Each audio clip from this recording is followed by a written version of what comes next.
Hi fame, last வீடியோல சக்கரை வியாதிக்கான root cause என்ன, எதனால எந்த மாதிரி சாப்பாடுனால வருதுன்னு ஒரு 3 விஷயத்த சொல்லியிருந்தேன். இந்த வீடியோல எப்படி ஜிஐ ஃபுட்ஸை செலக்ட் பண்ணி சாப்பிடணும்னு சொல்லியிருக்கேன். அந்த வீடியோவை பார்த்துட்டு இதை பார்த்தீங்கன்னா உங்களுக்கு ஜிஐ ஃபுட்ஸ்னா என்னன்னு கிளியரா புரியும். அந்த வீடியோ பார்க்கறதுக்கு லிங்கை வந்து டிஸ்கிரிப்ஷன்ல கொடுத்துருக்கேன், அதில் கிளிக் பண்ணி பாருங்க. உங்களுக்கு ஈஸியா புரியுற மாதிரி நான் டிராஃபிக் லைட் மெத்தடை யூஸ் பண்ணியிருக்கேன்.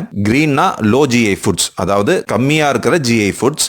எல்லோனா மீடியம் ஜிஐ, நடுத்தரமா இருக்கிற ஜிஐ ஃபுட்ஸ். அப்புறம் ரெட்னா ஹை ஜிஐ, ஜாஸ்தியா இருக்கிற ஜிஐ ஃபுட்ஸ். இன்னும் சிம்பிளா சொல்லணும்னா கிரீன் ஜிஐ ஃபுட்ஸ்ன்றது லைட்டான ஃபுட்ஸ், அது மட்டும் இல்ல சேஃபான ஃபுட்டும் கூட. நம்ம எவ்வளவு சாப்பிட்டாலும் ஃபுல் ஸ்பீட்ல போகலாம். அதே மாதிரி எல்லோனா கொஞ்சம் ஸ்லோவா போகணும், ரெட்னா பிரேக் அடிக்கணும். யூடியூப்ல இருக்கிற நிறைய வீடியோஸ் பார்த்தீங்கன்னா ஹை ஜிஐ அப்புறம் வந்து லோ ஜிஐ ஃபுட்ஸ் தான் நிறைய மென்ஷன் பண்ணியிருக்காங்க. ஆனால் நான் இதில் வந்து மீடியம் ஜிஐ ஃபுட்ஸை கூட மென்ஷன் பண்ணியிருக்கேன். இது எல்லாமே வந்து வீடியோட கடைசியில் சொல்கிறேன். அதை வந்து நீங்கள் ஸ்க்ரீன்ஷாட் எடுத்து வச்சுக்கோங்க. நீங்கள் எந்தெந்த ஃபுட்ஸை வந்து கிரீன் ஜோன்லேருந்து எடுக்கணும், அதே மாதிரி எல்லோ ஜோன்லேருந்து எடுக்கணும், ரெட் ஜோன்லேருந்து எடுக்கணுன்றத எனக்கு தெரிஞ்ச மாதிரி ஒரு சிம்பிளான ஒரு ஃபார்முலா மூலமாக நான் உங்களுக்கு சொல்கிறேன். அது உங்களுக்கு புரியும் நம்புறேன். இந்த ஃபார்முலா பிரகாரம் சாப்பிட்டீங்கன்னா இது உங்கள் பிளட்ல இருக்கிற சர்க்கரையோட அளவை கரெக்டாக மெயின்டைன் பண்ணும். இந்த ஃபார்முலாவோட பேரு 2-1-N ரூல். நமக்கு எல்லாருக்குமே வந்து ஐபிஎல் தெரியும், அது வந்து வெளியில கிரவுண்ட்ல நடக்குது. இப்ப அதே வந்து GPL, GI premier league,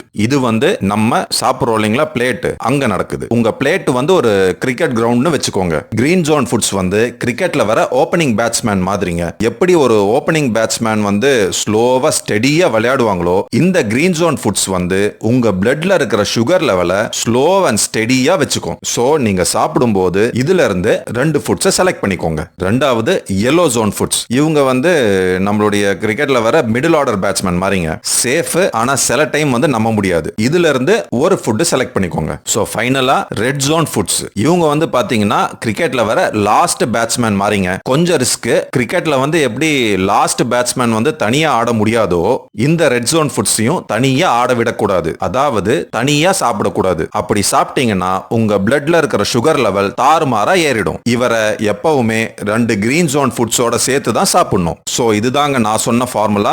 2னா 2 green zone, 2 green zone ஃபுட்ஸை செலக்ட் பண்ணுங்க. 1னா 1 எல்லோ ஜோன், அதாவது ஒரு மஞ்சள் ஜோன்ல இருக்கிற ஃபுட்டை செலக்ட் பண்ணுங்க. மூணாவது N, அதாவது நோ ரெட் அலோன், ரெட் ஜோன்ல இருக்கிற ஃபுட்டை தனியா எடுத்துக்க கூடாது. சிம்பிளா சொல்லணும்னா லோ ஜிஐல இருந்து 2 ஃபுட் எடுத்துக்கோங்க, மீடியம் ஜிஐல இருந்து ஒரு ஃபுட் எடுத்துக்கோங்க, ஹை ஜிஐல இருந்து எந்த ஃபுட்டும் தனியா சாப்பிடாதீங்க. அத லோ ஜிஐ ஃபுட் கூட தான் சாப்பிடணும்.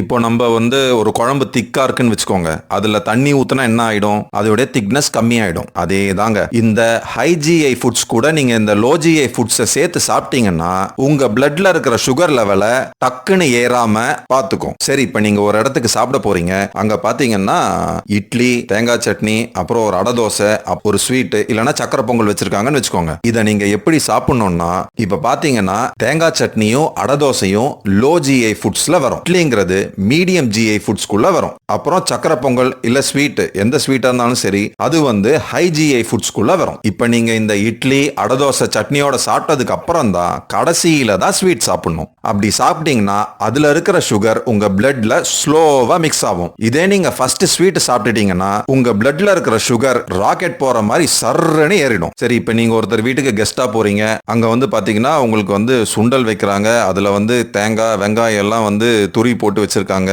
ஒரு தட்டுல முறுக்கு வச்சிருக்காங்க, இன்னொரு தட்டுல வாழைக்காய் சிப்ஸ் வச்சிருக்காங்கன்னு வச்சுக்கோங்க. ஃபர்ஸ்ட் நம்ம டக்குன்னு எடுத்தோடனே வாழைக்காய் சிப்ஸ் சாப்பிடாம ஃபர்ஸ்ட் அந்த தேங்காய், வெங்காயம் எல்லாம் போட்ட சுண்டல் இருக்கு இல்லைங்களா, அதை சாப்பிடணும். ஏன்னா அது வந்து லோ ஜிஐல வரும். ரெண்டாவது முறுக்கு சாப்பிடணும், அது வந்து மீடியம் ஜிஐல வரும். சோ மூணாவது கடைசியில தான் நம்ம சிப்ஸ் சாப்பிடணும், ஏன்னா அது ஹை ஜிஐல வரும். போடாடே, எவன்டா இதெல்லாம் பார்த்து பார்த்து சாப்பிடுறது, வந்தோமா போனோமா சாப்பிட்டோமான்னு இல்லாம சும்மா இதெல்லாம் பார்த்து பார்த்து சாப்பிட்டுட்டு இருப்பாங்க அப்படின்னு நீங்க சொல்ற மைண்ட் வாய்ஸ் எனக்கு கேக்குது. கண்டிப்பா இது ஒரு கஷ்டமான விஷயம் தான், ஆனா இதை நீங்க ஃபாலோ பண்ணி பாருங்க, கண்டிப்பா உங்களுக்கே ரிசல்ட் தெரியும். சரி, எந்தெந்த ஃபுட்ஸ் கிரீன், எல்லோ, ரெட் ஜோனுக்குள்ள வருதுன்னு பார்க்கலாம்.